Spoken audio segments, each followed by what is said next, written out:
Tu viens d'avoir un refus bancaire, ou plutôt tu ne veux pas avoir de refus bancaire, ça tombe bien, tu es sur la bonne vidéo.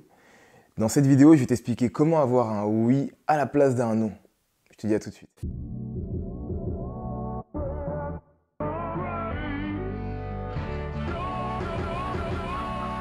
Salut à toi ambitieux, salut à toi ambitieuse, bienvenue sur ma chaîne YBA Courtage, ou plutôt devrais-je dire bienvenue sur ta chaîne. Je me présente pour ceux qui ne me connaissent pas. Roméo, je suis courtier en prêt immobilier, j'accompagne les particuliers ainsi que les investisseurs dans l'achat d'une résidence principale ou d'un investissement locatif. Et l'objectif de ma chaîne, il est hyper simple, c'est parler d'ambition. Si tu as donc des projets ambitieux, que ce soit cette année ou les années suivantes, que ce soit dans l'immobilier ou à titre personnel, tu es sur la bonne chaîne.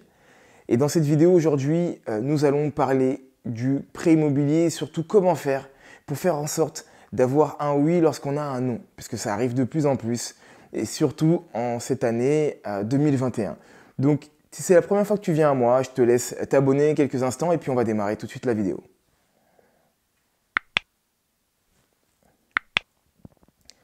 Et ça y est, c'est bon, je pense que tu viens tout juste de t'abonner. Félicitations à toi. Donc, comme je viens de te le dire, on va parler de comment avoir un oui auprès du partenaire bancaire. Comment avoir un oui auprès du banquier en fait. Parce que tu as beau avoir le plus beau projet du monde. Si tu n'as pas de oui, en fait, c'est aussi simple que ça. Ton projet, il tombe à l'eau. Donc, en tant que courtier, j'accompagne des clients régulièrement. En tant qu'investisseur, j'échange aussi également avec plusieurs partenaires bancaires. Je vais te donner 3 règles qui vont te permettre de pouvoir obtenir un oui. En tout cas, qui vont te permettre d'obtenir et d'augmenter tes chances d'avoir un oui.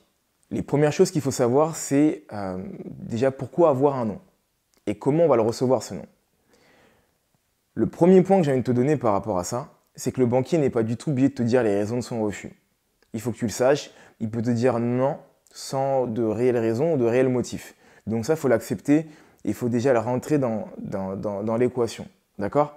Tu n'es pas obligé d'avoir une raison de ton refus. Maintenant, les raisons pour lesquelles ils peuvent te dire non, en tout cas, où il peut te dire non, elles sont multiples. La première, ça peut être simplement la manière dont tu as monté ton dossier. Donc, la manière, est-ce que tu as demandé la bonne durée est-ce que tu mets de l'apport ou pas? Ça peut être des raisons de refus. La seconde, ça peut être aussi l'endettement, surtout l'endettement en 2021. C'est pourquoi j'ai eu un refus? Parce que je suis surendetté selon le banquier. Donc, la méthode de calcul qu'il va prendre pour pouvoir calculer tes revenus et surtout tes futurs revenus locatifs. Ça, c'est un point qui est important parce que chacune des banques calcule les revenus locatifs de manière bien différente. La troisième aussi, ça va être le calendrier, tout simplement. Il se peut que le banquier ait déjà fait son quota de oui et que tu arrives au mauvais moment. Donc ça aussi, il faut connaître son calendrier et comprendre comment arriver au bon moment. Il y a des points, des astuces qui te permettent de pouvoir faire face à tout ça. On va en parler dans cette vidéo. Donc je t'invite vraiment à rester jusqu'à la fin. Et je t'invite également à rentrer en contact avec moi si tu veux en savoir plus. Et pour ça, c'est très simple. Il y a ce qu'on appelle un call diag. C'est des liens qui sont juste en dessous et qui te permettent de pouvoir rentrer en contact avec moi pendant une dizaine de minutes. Et ça totalement gratuitement. Donc je t'invite vraiment à rentrer en contact avec moi si tu veux plus de détails. Donc parenthèse fermée par rapport à ça, maintenant je vais te donner 3 raisons, en tout cas 3 manières d'avoir un oui lorsque tu as eu un non, ou plutôt d'éviter d'avoir un non. Donc reste vraiment jusqu'à la fin, surtout que la dernière est vraiment importante. Comme tu le sais si tu dois me suivre, c'est souvent vers la fin que les meilleures idées apparaissent. Donc reste jusqu'à la fin de la vidéo. La première chose que j'ai envie de te dire, c'est de partir discuter avec ton banquier. Je te le dis, si tu as l'habitude de voir mes vidéos, je te le redis encore, il faut aller voir son banquier, il faut discuter avec lui.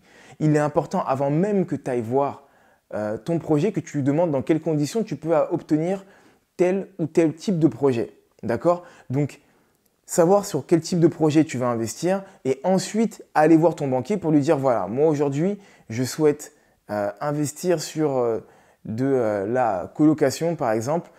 Comment faire pour obtenir un oui chez vous? Est-ce qu'il faut que je ramène plus de 10% d'apport? Est-ce qu'il faut que je sois sur une durée de temps? Est-ce qu'il faut que je prenne des assurances chez vous? Qu'est-ce qui va faire que le dossier va augmenter ses chances.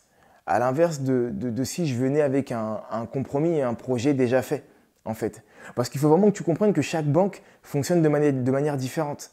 Et donc, à partir de là, tu dois adapter ton discours et adapter ton projet par rapport au banquier. Et ce n'est pas au banquier de s'adapter à toi, parce que c'est lui qui a le dernier mot.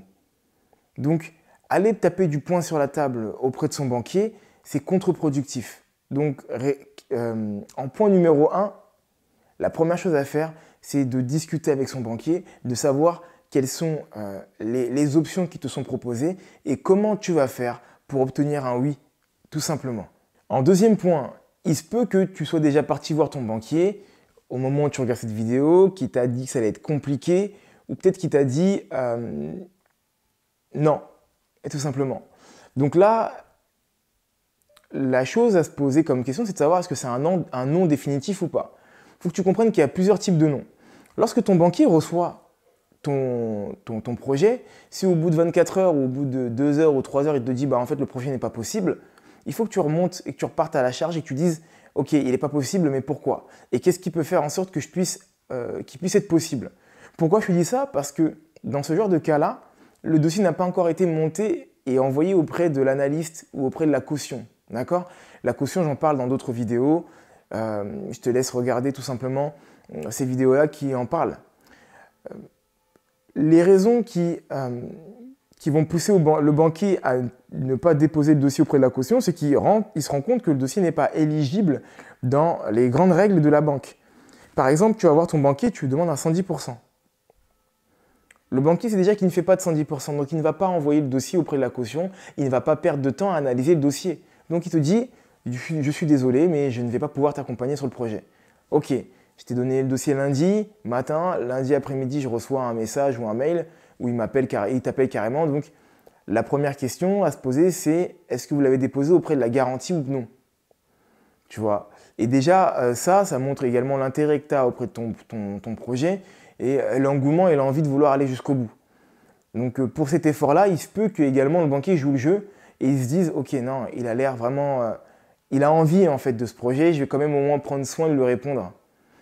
Parce que si tu lui dis ok, mais pourquoi vous m'avez dit non comme ça, tout simplement, de brut de pomme, il y a de grandes chances que le banquier n'ait pas forcément envie de te répondre. Parce que comme je te l'ai dit au début, il n'est pas obligé de te donner les raisons de son refus. Donc, la première chose à faire, c'est de savoir est-ce qu'il a déposé auprès de la garantie ou non. S'il n'a pas déposé auprès de la garantie, tu peux lui demander comment faire pour obtenir un oui. Bah, il faut que vous mettiez de l'apport, si on reprend l'exemple. D'accord. Donc, si je viens avec de l'apport, à hauteur de combien de pourcents, je vais pouvoir obtenir mon oui. Bah, écoutez, si vous venez avec 10% d'apport, vous avez 50% de chance que votre projet y passe. Si vous venez avec 20% d'apport, vous avez 90% de chance que votre projet y passe, etc. etc. Ou vous êtes encore en période d'essai, votre période d'essai se finit dans 2 semaines, dans 1 mois, le projet y passe. D'accord, bah, dans ce cas-là, je fonce auprès de l'agence immobilière ou auprès du vendeur pour demander une prorogation, pour lui dire voilà, mon banquier m'a dit que ça passerait dans telle et telle condition à 100%. Il y a des chances que le vendeur te dise non, mais il y a aussi des chances qu'il dise oui, d'accord? Et donc quand on est ambitieux, on ose. Ça c'est vraiment important, donc il faut que tu oses le faire. Donc voilà déjà la première chose que tu dois te dire, ou la première chose que tu dois faire lorsque tu souhaites obtenir un oui, alors que le banquier t'a dit non juste avant. Imaginons où là, le banquier l'a déjà déposé auprès de la garantie. Là, c'est beaucoup plus compliqué, effectivement, parce que la garantie, à l'inverse du banquier, a du mal à revenir sur sa position. Donc là, la chose que tu dois faire, c'est de demander est-ce que tu ne peux pas passer en garantie réelle. D'accord? Donc, je vais faire un rapide focus sur les garanties parce qu'il se peut que tu n'aies pas encore vu ma vidéo en rapport avec les garanties, que tu ne saches pas de quoi je parle. Pour faire vraiment simple, il y a 2 barrières pour l'obtention d'un prêt. 2 grandes barrières. Ça va être la première, le banquier qui ne va pas vouloir se positionner sur ton projet ou sur ton profil. Et la seconde, ça va être la garantie. La garantie, elle va dire oui, je me porte garant auprès de monsieur et madame Dupont ou non. Si l'un des deux dit non, le projet il tombe à l'eau, tout simplement. Donc, Lorsque tu es au stade de la garantie et que le banquier a eu un refus de la garantie, tu peux tout simplement lui demander est-ce qu'il est possible de pouvoir partir sur une garantie réelle. Cela veut dire que le banquier va uniquement se positionner sur le projet et ne va pas demander l'aval auprès de la garantie. D'accord? Si c'est complexe, ce que je viens de te dire, je t'invite juste à repartir en arrière et tu verras, ça va être beaucoup plus simple quand tu auras eu une relecture. Et en point numéro 3, pour moi, qui me semble vraiment le plus important, je rencontre énormément d'investisseurs qui sont formés. Et la plupart sont bien formés, en tout cas, pour des néo-investisseurs. Il y a quelque chose qui revient extrêmement souvent, si ce n'est pas tout le temps, sur le discours que je rencontre auprès des investisseurs que j'accompagne. C'est on m'a dit que ça allait être galère et que je devrais partir toquer toutes les portes et que je ne devrais pas lâcher le morceau. En gros, y aller de manière frontale. Donc, effectivement, il faut faire preuve de courage et qu'il ne faut pas lâcher le morceau. Ça, c'est vraiment important, surtout lorsque le projet te tient à cœur. Et ça, c'est normal. C'est totalement normal. Néanmoins, il y a des manières de faire les choses. En ces temps compliqués par rapport aux conditions sanitaires, il est aujourd'hui plus important de travailler avec sa tête que de travailler avec ses bras. Et le point numéro 3 va justement nous en parler. Parce que auparavant, tu aurais pu donc toquer à 10 banques et avoir un qui te dise oui. Maintenant, ça va être beaucoup, ou peut-être 3 qui vont te dire oui. Maintenant, ça va être beaucoup plus compliqué. Si tu toques auprès de toutes ces banques de la même manière, il y a de grandes chances que tu aies les mêmes retours, donc un refus. Il faut que tu apprennes à adapter ton projet par rapport au refus que tu as eu précédemment. Cela signifie que tu dois tout simplement partir voir le banquier, ta première banque, ta propre banque. Lorsqu'elle te dit non, lui demander pourquoi elle t'a dit non.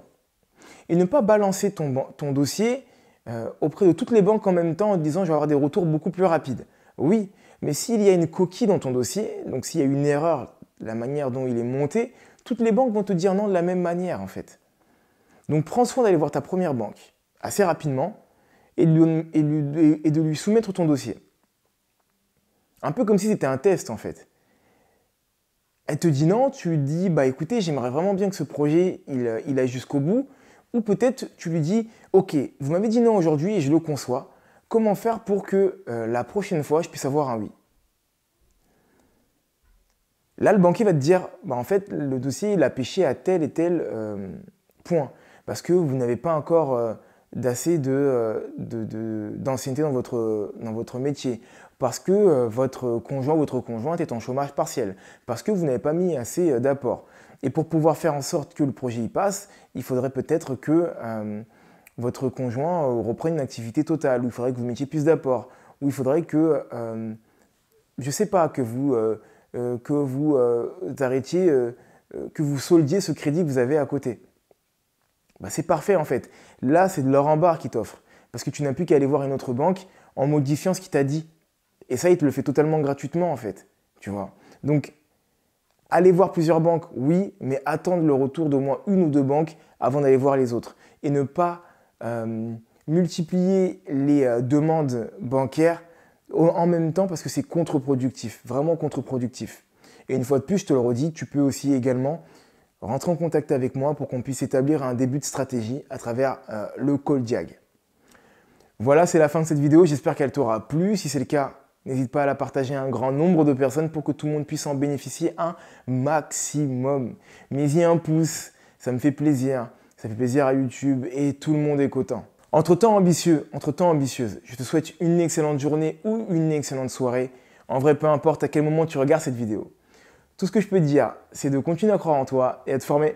Bye.